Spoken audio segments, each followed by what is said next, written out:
पहली क्लास में मैंने आपको लोकसभा और राज्यसभा के जो आधारभूत अंतर होते हैं उसको समझाया था।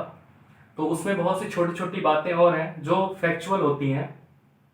जैसे लोकसभा के जो सदस्य होते हैं 25 वर्ष की आयु में चुने जा सकते हैं, राज्यसभा में 30 वर्ष आयु है।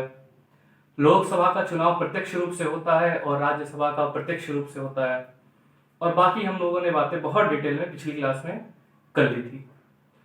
अब इस चैप्टर को आगे बढ़ाते हैं। जैसा कि मैंने पहले दिन ही आप लोगों को कहा था कि संविधान को पढ़ाते हुए मैं पहले ही पहली 2 से 3 क्लासों में बच्चों के इन्हीं डाउट्स को क्लियर कर देता हूं और एक आधारभूत जो समझ होती है उसको विकसित कर देता हूं। तो आइए आगे चलते हैं। हमारे भारत के जो राज्य हैं अब उनकी स्थिति को देखते हैं। अगर एग्जाम्पल में मैं यूपी को लेता हूं और यूपी को लेने का एक कारण भी है। ये कारण आपको इसलिए समझ में आएगा जब मैं बताऊंगा। यहाँ पे द्विसदन यहाँ पे चलते हैं। एक वो जिसको विधानसभा कहते हैं और एक वो जिसको विधान परिषद कहते हैं। विधानसभा और विधान परिषद से मिलकर विधानमंडल बना होता है। ये बातें आपको यहाँ पे और डिटेल में समझ में आने वाली हैं। उत्तर प्रदेश एक राज्य है और इस तरह भारत के अभी 28 राज्य हैं। यूपी में और भारत के हर राज्यों में एक विधानमंडल होता है।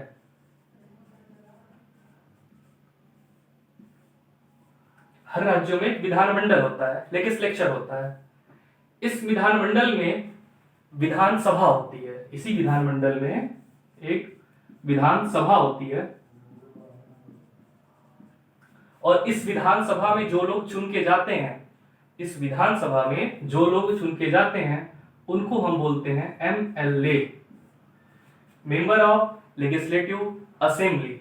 मैं इसके फुल फॉर्म को लिख दे रहा हूं एक बार और आपको ये जानकारी हो जानी चाहिए, क्योंकि आप जब भी पॉलिटी पढ़ते हैं तो एग्जाम में तो ये नहीं आने वाला सीधे कि एमएलए का फुल फॉर्म बताइए। ये तो बहुत निम्न स्तर की बातें हो गई, ये एग्जाम में नहीं पूछा जाने वाला है। लेकिन आपकी एक समझ इस पे होना चाहिए, क्योंकि जब किताबों को पढ़ें तो आपको पता होना चाहिए क्या होता है। मेंबर ऑफ लेजिस्लेटिव असेंबली, ए से असेंबली। असेंबली का मतलब ही क्या होता है? सभा। असेंबली का मतलब होता है सभा। ये असेंबली मतलब क्या हुआ? सभा। और यहां पे एक शब्द यूज हो रहा है क्या? सभा। तो विधानसभा में एमएलए बैठते हैं। विधानसभा में एमएलए बैठते हैं। जबकि इसी विधानमंडल का जो दूसरा भाग है, इसी विधानमंडल का जो दूसरा सदन है, उसे हम कहते हैं विधान परिषद। विधान परिषद में जो लोग बैठते हैं उनको हम कहते हैं एमएलसी। विधान परिषद में जो लोग बैठते हैं इनको बोलते हैं एमएलसी। इनका फुल फॉर्म यहां से देख लीजिएगा, मेंबर ऑफ लेजिस्लेटिव। ये और ये सेम हो जाएंगी लाइनें, और लास्ट में सी का मतलब चेंज हो जाएगा। सी में हो जाएगा आपका काउंसिल। काउंसिल का शाब्दिक अर्थ हिंदी में परिषद होता है। तो देखिए यहाँ पे परिषद लिखा हुआ है, ये करेक्ट कर लीजिए। तो ये डाउट क्लियर हो गया कि एमएलए कहां बैठेंगे? सभा में। ए असेंबली, सभा विधानसभा। एमएलसी कहां पर बैठेंगे? विधान परिषद। परिषद सी से काउंसिल। तो ये तो एक ढांचा हो गया, इसका स्ट्रक्चर हो गया। अब इसमें थोड़ा और आगे चलते हैं और इसकी बारीकियों को और समझने की कोशिश करते हैं। जब हमारा देश आजाद होने के बाद जब ये हुआ कि भारत में केंद्र की एक सरकार रहेगी और केंद्र की सरकार पूरे भारत को एक साथ नहीं संभाल सकती, क्योंकि बहुत बड़ा देश है हमारा, इसलिए हमारे राज्यों में भी सरकारें रहेंगी। तो राज्य की जो सरकार होती है वो सरकार कहाँ होती है? वही विधानमंडल होता है। तो विधानमंडल में बैठते हैं। अब इसमें देखिए, जो विधानसभा होता है, एमएलए होता है, ये एमएलए जनता के द्वारा सीधा चुना गया होता है। ये ठीक उसी तरीके से होता है जैसे कि लोकसभा। लोकसभा का मैंने पिछली क्लास में बताया था कि इसके सदस्य जनता द्वारा सीधे चुन लिए जाते हैं। जनता वो जो 18 साल के ऊपर की है, भले ही वो पढ़ी लिखी ना हो, लेकिन भारत की नागरिक हो, कोर्ट द्वारा उसको किसी प्रकार से कोई प्रतिबंध न लगाया गया हो, तो वो व्यक्ति वोट दे सकता है। और जहां भी 18 साल से ऊपर का व्यक्ति भारत का नागरिक है, यहाँ रह रहा है, वोट दे सकता है। आप सीधा समझिएगा, उसको कहते हैं प्रत्यक्ष चुनाव। तो एमएलए का चुनाव प्रत्यक्ष चुनाव होता है, ठीक उसी तरीके से जैसे लोकसभा सांसद का आपने देखा था। तो ये चुनाव जो होता है ये प्रत्यक्ष होता है, इसको जनता चुनती है इनको। अब आपको इस क्लास की मदद पिछले क्लास से मिलेगी, क्यों? क्योंकि आपने पिछले क्लास में देखा था कि जो लोकसभा का सांसद होता है उसका एक संसदीय क्षेत्र निश्चित होता है, एक जनसंख्या होगी, उसकी सीमा होगी, उस सीमा के भीतर की जनसंख्या ही उसे चुनाव में वोट करेगी। ठीक इसी तरीके से एमएलए भी होता है, और एमएलए को भी उस जगह की सीमा के अंतर्गत जो जनता होगी वो इनको चुनती है। तो आपके दिमाग में प्रश्न उठ रहा होगा, सर फिर दोनों में अंतर क्या है? अंतर है, लोकसभा सांसद केंद्र में जाता है, मतलब दिल्ली में, और वो बनाता है केंद्रीय सरकार। केंद्रीय सरकार का मतलब जहां प्रधानमंत्री और केंद्रीय मंत्री जैसे रक्षा मंत्री, स्वास्थ्य मंत्री, विदेश मंत्री वगैरह बनते हैं, वो पूरे देश को संभाल रहे हैं। जबकि यहां पे इनका जिम्मा क्या है? राज्य को संभालने का। विधानमंडल का जिम्मा क्या है? राज्य को संभालने का। तो इनका चुनाव प्रत्यक्ष होता है, और इनकी भी एक एमएलए की भी एक दायरा फिक्स होता है, वो वहीं से चुनाव लड़ते हैं।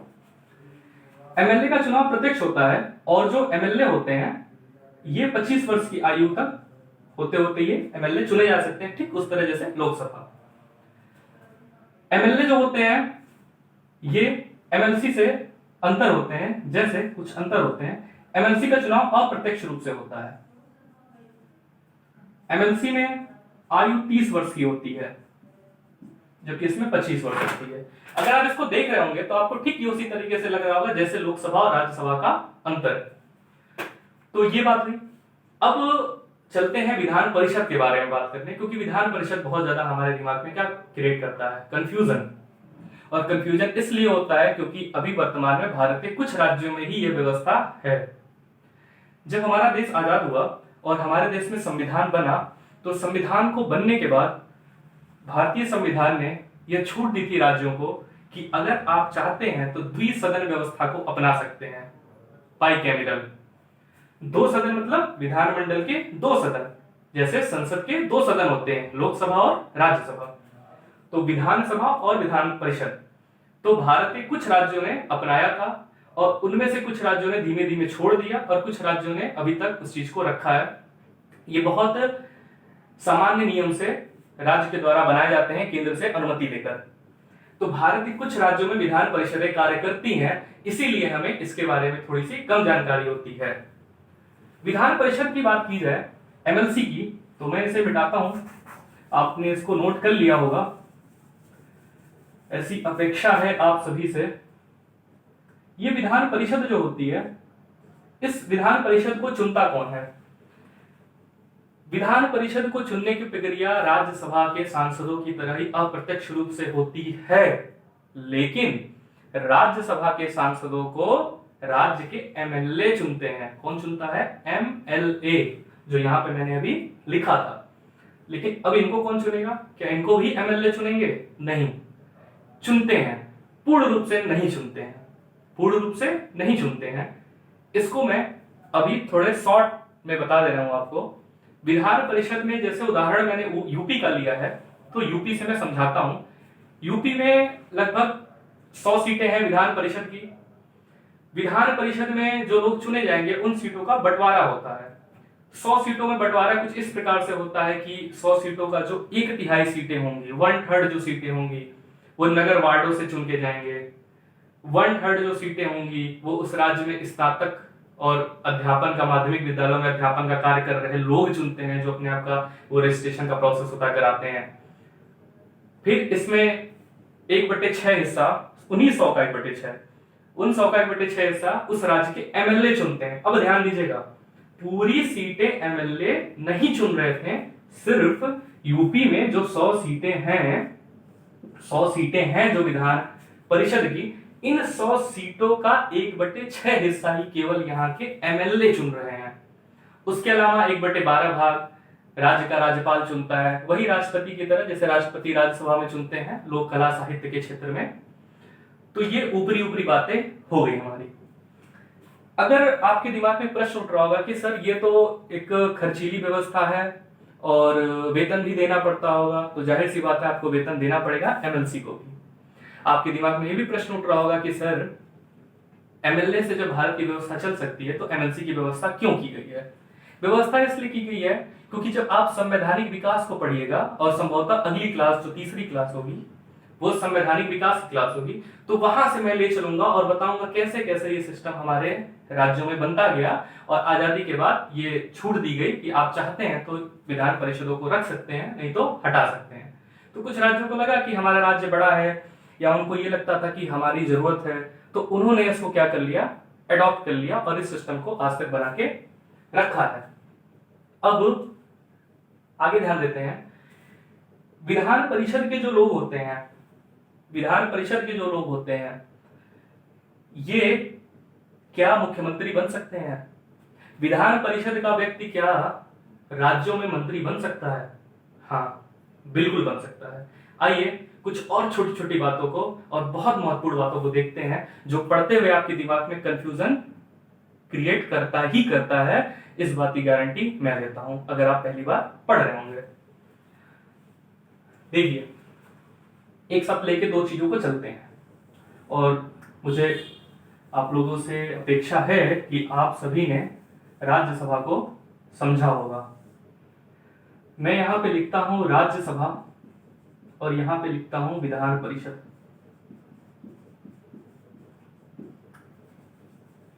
राज्यसभा, विधान परिषद। अब इसमें कुछ कॉमन बातें जो थी वो आप लोगों ने देख लिया, 30 वर्ष की आयु, अप्रत्यक्ष निर्वाचन, फिर और भी कुछ बात देख ली जाए, मोटी मोटा बात, चूंकि मैं इसमें बहुत डिटेल में आपको नहीं जा रहा हूं अभी, ये सिर्फ आधार बनाने वाली क्लास है। तो जैसे 6 साल के लिए राज्यसभा में रहते हैं तो विधान परिषद में भी 6 वर्ष के लिए होते हैं, तो वो सब बातें हैं।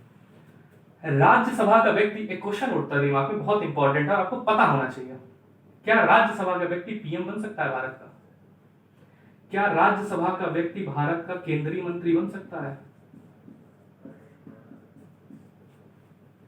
बन सकता है। आप कहेंगे नहीं सर हमने तो कभी सुना ही नहीं। सुना है आप लोगों ने ध्यान नहीं दिया। मैं बताता हूं, मनमोहन सिंह, डॉक्टर मनमोहन सिंह जो कांग्रेस से भारत के प्रधानमंत्री रहे हैं 2 बार, वो राज्यसभा के ही सांसद थे।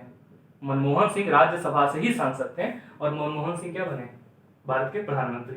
तो ये तो क्लियर हो गया कि भारत का प्रधानमंत्री बनने के लिए आपको संसद का सदस्य होना चाहिए। अब संसद का सदस्य लोकसभा सांसद भी होता है और राज्यसभा सांसद भी होता है। केंद्रीय मंत्री भी बनते हैं, बहुत सारे बने हैं, लगातार बनते हैं। अरुण जेटली जी सबसे फेमस रहे हैं केंद्रीय मंत्री, जो पंजाब से इलेक्शन हार गए थे और हारने के बाद उनको केंद्र की सरकार को लगा कि इनको बनाया जाना चाहिए, तो राज्यसभा से उनको लड़वाया गया। विधान परिषद के बारे में नियम क्या कहता है, क्या इसमें भी दोनों चीजें कॉमन है कि नहीं है? विधान परिषद के बारे में अगर देखा जाए तो विधान परिषद में जो सीएम होता है, क्या बन सकता है विधान परिषद का सदस्य? क्या ये राज्य का मंत्री बनेगा? हाँ, ये भी बन सकता है। इसका उदाहरण मैं इसी स्टेट से उठा के देता हूं जो स्टेट में पढ़ा रहा, यूपी में गोरखपुर क्षेत्र से आदित्यनाथ जी लोकसभा सांसद थे। 2017 में सांसद चुने गए थे, सॉरी 2014 में सांसद चुने गए थे। 2014 में, मैं लिख दे रहा हूं क्योंकि सुनते हुए बहुत कंफ्यूजन होता है। 2014 में ये लोकसभा सांसद बने। ठीक, क्लास थोड़ी धीमे लग सकती है लेकिन बहुत बारीकी से समझेगा। मैं आपके दिमाग में उठने वाले सभी प्रश्नों को यहाँ पे खुद बताता चलूंगा। लोकसभा सांसद चुनते हैं।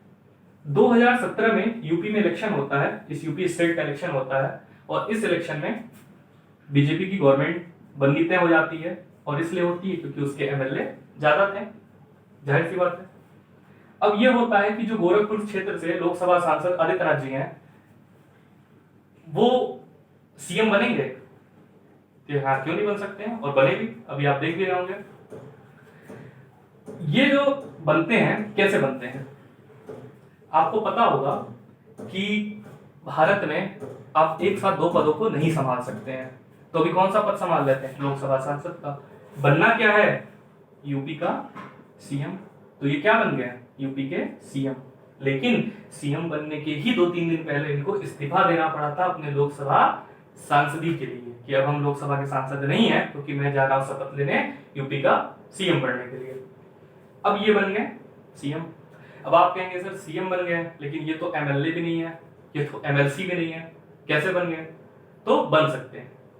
संविधान जिस प्रकार से प्रधानमंत्री और केंद्रीय मंत्रियों को अनुमति देता है कि आप प्रधानमंत्री केंद्रीय मंत्री बन सकते हैं अगर आप संसद के सदस्य नहीं हैं, ना लोकसभा ना राज्यसभा, लेकिन ये छूट भी देता है कि आप बनिए तो 6 महीने के अंदर अंदर या तो लोकसभा से चुन के आइए या तो राज्यसभा से आपको चुन के आना पड़ेगा। ठीक इसी तरीके से राज्यों में भी ये नियम लागू होता है कि राज्य में जो सीएम है वो सीएम पद की शपथ तो ले सकता है, लेकिन 6 माह के भीतर भीतर ही उसे क्या करना होगा, या तो एमएलए बन के आए या तो एमएलसी। तो ये क्या बन के आए? एमएलसी। ठीक, ये डाउट क्लियर हो गया। अब आप कहेंगे सर एमएलसी नहीं बने होते तो, नहीं जीतते होते तो, नहीं जीतते तो 6 माह के भीतर उनको अपना मुख्यमंत्री का पद से क्या करना पड़ता, इस्तीफा दे देना पड़ता।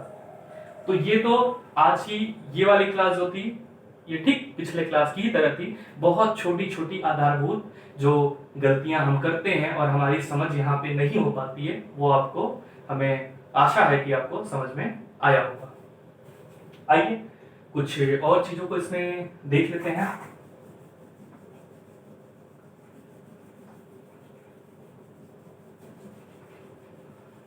एक प्रश्न है जो जब भी इन टॉपिक्स को पढ़ाते हैं तो पढ़ाते हुए इस टॉपिक को पढ़ाते हुए बच्चे ये प्रश्न अक्सर कर दिया करते हैं। वो प्रश्न बड़ा इंटरेस्टिंग है और हो सकता है वो आपका भी प्रश्न हो।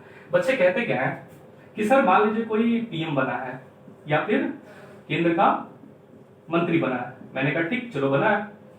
तो वो कहते हैं सर मान लो ये राज्यसभा का सांसद हो, तो राज्यसभा का सांसद 6 वर्ष के लिए रहता है।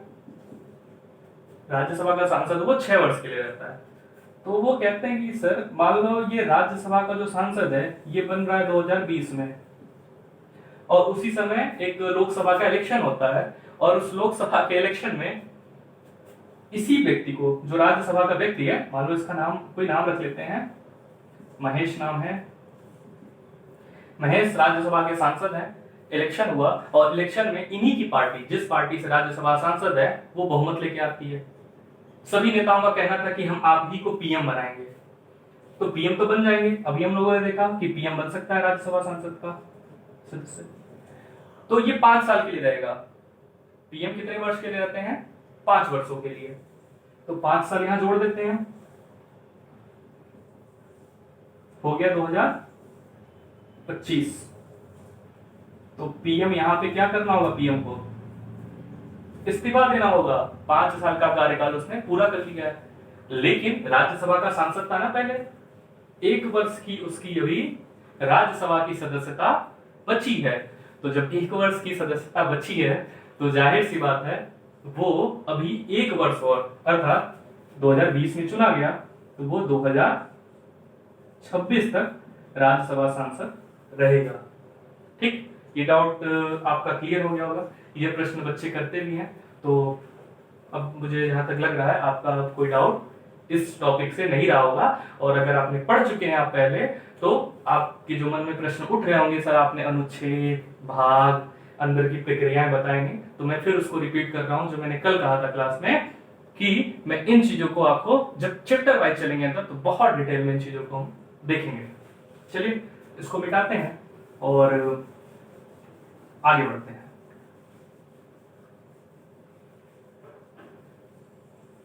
भारत के संविधान के अंदर जो मूल बातें थी वो हम लोगों ने देखा 2 क्लासों के द्वारा। इन क्लासों से अब आगे बढ़ेंगे और हम आएंगे अपने भारत में संविधान के निर्माण के तरफ। भारत में जो संविधान का निर्माण होता है ये किस परिस्थितियों में, कहां से कैसे हुआ, उसका एक झलक यहाँ पे आज देखा जाए। देखो एक कहानी है छोटी सी, उसको सुनना उस कहानी को। भारत में मुगल शासन चल रहा था। भारत में मुगल शासन चल रहा था। अकबर भारत का राजा हुआ करता था और उसी समय अकबर भारत का राजा हुआ करता था। और उस समय ब्रिटेन में एक कंपनी बनती है, British east India company. Company कैसे होती है? जैसे आपके वहां रिलायंस कंपनी है, टाटा है, उसी तरीके की प्राइवेट कंपनी होती है ब्रिटिश ईस्ट इंडिया कंपनी, लगभग 1600 में बनी थी। रानी उस समय की वहां की एलिजाबेथ थी। जब ये कंपनी बनती है तो कंपनी ब्रिटेन की सरकार से, चूंकि ब्रिटेन एक देश है, रानी है वहां की और आप उस देश की कंपनी है, तो ब्रिटेन की सरकार से उस कंपनी ने कहा कि मुझे भारत से व्यापार करने के लिए अनुमति चाहिए। जैसे आपके वहां भारत में कोयले के अगर खदान पाए जाते हो तो रिलायंस लिए टाटा से अडानी भी आ रहे हैं अब तो ये सारे क्या करते हैं, लाइन लगा लेते हैं कि हमें एलोकेशन कीजिए, हमें एलोकेशन कीजिए, मतलब हमें इसको दे दीजिए इसका ठेका। तो ठीक उसी तरीके से ब्रिटिश ईस्ट इंडिया कंपनी ने वहां के सरकार मतलब रानी एलिजाबेथ और पार्लियामेंट से कहा कि मुझे भारत से व्यापार करने के लिए अनुमति चाहिए। रानी ने कहा ले जाओ अनुमति, कोई दिक्कत नहीं है, कितने साल की चाहिए? उन्होंने बोला दे दो हमेशा के लिए। रानी का दिमाग तो ऐट नहीं किया तेरा, तो रानी ने कहा 15 साल के लिए। 15 साल के लिए परमिशन मिलती है किनको? ब्रिटिश ईस्ट इंडिया कंपनी को भारत में व्यापार करने के लिए। ब्रिटिश ईस्ट इंडिया कंपनी जब भारत आती है तो उस समय भारत में पुर्तगाली आ चुके थे। पुर्तगाली काफी मजबूत थे और ठीक इन्हीं के यूरोप के फ्रांसीसी भी थे। इनके अलावा डच डेन भी आए थे, लेकिन उनकी कोई भूमिका बहुत खास नहीं रही है जो हमें समझना है। पुर्तगाली अंग्रेजों को बहुत कड़ी टक्कर दे रहे थे, लेकिन धीमे धीमे चूंकि पुर्तगाल की जो कंपनी थी वो भी भारत में व्यापार कर रही थी, वो एक सरकारी कंपनी थी और सरकारी कंपनी का हाल आप देखते हैं। तो वो कंपनी किन्हीं कारणों से बहुत बड़ी छोटे छोटे सारे कारण बनते गए और वो पीछे हो गई। फ्रांसीसी बहुत मजबूत होके निकले। फ्रांसीसियों को भी ब्रिटेन ने अपनी कुटिल चाल और बाकी चीजों फंसा के उनको भी भारत से किनारे कर दिया, कोई 2-4 डिस्ट्रिक्ट दे के उसको अलग छोड़ दिया। अच्छा, फ्रांसीसियों से एक कहानी याद आई और बड़ी इंटरेस्टिंग कहानी क्या है, एक छोटा सा फैक्ट है, इसका जवाब आप कमेंट में दीजिएगा कि अगर कमेंट में दीजिएगा तो मैं नाम लूंगा उसका। भारत में एक स्टेट है, यूनियन टेरिटरी है पुडुचेरी। वो पुडुचेरी 3 राज्यों में फैला हुआ है। पुडुचेरी 3 राज्यों में फैला हुआ है, केरल में फैला है, तमिलनाडु में फैला है और आंध्र प्रदेश में। पुडुचेरी, हाँ, पुडुचेरी एक ऐसा केंद्र शासित प्रदेश है जो 3 राज्यों में फैला है और छोटे छोटे मिलाकर उसके 4 डिस्ट्रिक्ट हैं, खुद पांडुचेरी भी है। तो ऐसा क्या है कि 3 राज्यों में फैल के आप एक यूनियन टेरिटरी बना रहे हैं? मतलब यहाँ के सीएम को अगर जाना है दौरे पे तो केरल से पार करके जाएगा आंध्र प्रदेश, आंध्र प्रदेश से तमिलनाडु आएगा। ठीक, तो ये तो फ्रांसीसियों की बात आई, तो मैंने आपको एक प्रश्न दे दिया, इसको खोजने का प्रयास कीजिएगा, नहीं मिलेगा तो मैं हूं। भारत में ये प्रक्रियाएं चल रही थी और इसी बीच अंग्रेज जो थे वो हावी होते हैं और इधर औरंगजेब आता है अकबर के बाद, जहांगीर औरंगजेब आता है और औरंगजेब की मृत्यु हो जाती है 1707 में। औरंगजेब की जब मृत्यु होती है तो औरंगजेब के जो बच्चे थे उनमें आपसी कलह होता है, लड़ाई होती है और औरंगजेब ने भी बहुत सारी ऐसी नीतियों का पालन किया जिसकी वजह से भारत के जो देसी राजा थे वो काफी नाराज थे। तो उसकी सत्ता कहीं न कहीं उसके जाने के बाद टूटनी थी और सत्ता उसकी टूट गई, बिखरनी शुरू हो गई। उस समय का जो केंद्र था वो केंद्र था बंगाल, जिसको हम आज पश्चिम बंगाल कहते हैं। अपने देश के हिसाब से कहिएगा तो पश्चिम बंगाल आप समझ के चलिए। तो यहां तक हम कहानी को ले चलते हैं और अगली क्लास में हम देखेंगे प्लासी बक्सर के युद्ध ने कैसे भारत को फिर से अंग्रेजों का गुलाम बना दिया, क्या गलतियां हमसे हुई। और एक प्रश्न और फिर मैं देता हूं और इसका जवाब मैं कल ही दूंगा, कल ही की क्लास में, कि कलकत्ता जो था वो कलकत्ता नगर को किसने बनाया था और कलकत्ता नगर की कहानी क्या थी बनने की। बहुत इंटरेस्टिंग कहानी है कलकत्ता नगर के बनने की। तो आज की क्लास हम यहाँ खत्म करते हैं। नमस्कार दोस्तों।